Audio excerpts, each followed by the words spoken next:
You have to be very mindful of why you're being a nice guy. Okay? Oftentimes being a nice guy is that you give to get mentality.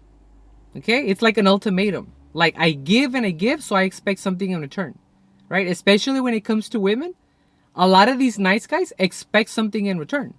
Like if I'm nice to you, maybe you'll love me. Or maybe I can have a relationship with you.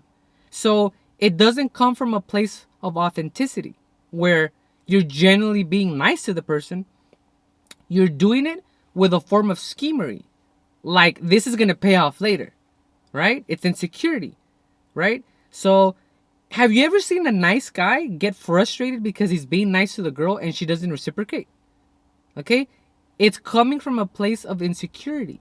They're trying to get validation, right? And there's unspoken strings attached. Like when a nice guy is nice to a girl, there's unspoken strings attached, right? Again, it's not being nice that's the problem. It's why are you being nice? Are you doing it for validation? Are you hoping to get something out of it? Or is it generally authentic because you're just a nice person, right? You have to understand the psychology of this.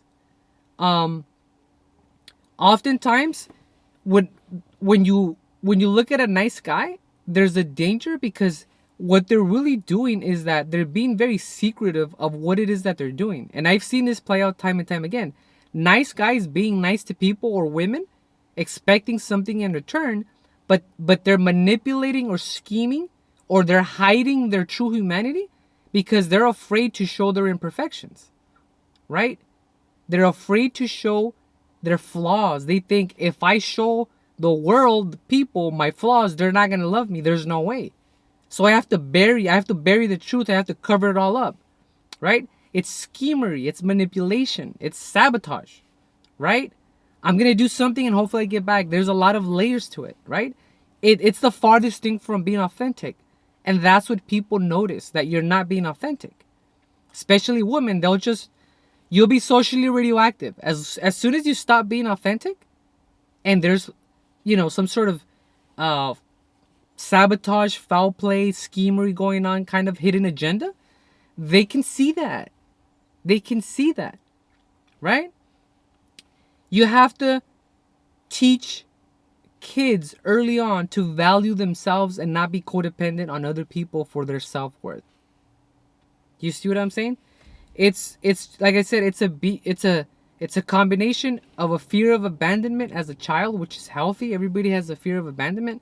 But then there's a perversion that happens in childhood where if you do experience a form of abandonment in any way, shape, or form, you feel that your needs is the culprit. You had needs that weren't met, and that's the reason why you were abandoned. Okay? Uh there's a really good book that breaks this down very beautifully. It's called um No More Mr. Nice Guy by Robert Glover. I could be wrong, but I think it's Robert Glover. No More Mr. Nice Guy by Robert Glover. Okay, it's gonna speak volumes to you if this fascinates you or you feel like you can have a greater takeaway from this. I highly recommend it. At the end of the day, it is what it is. It's gonna be what it's gonna be, and that's life.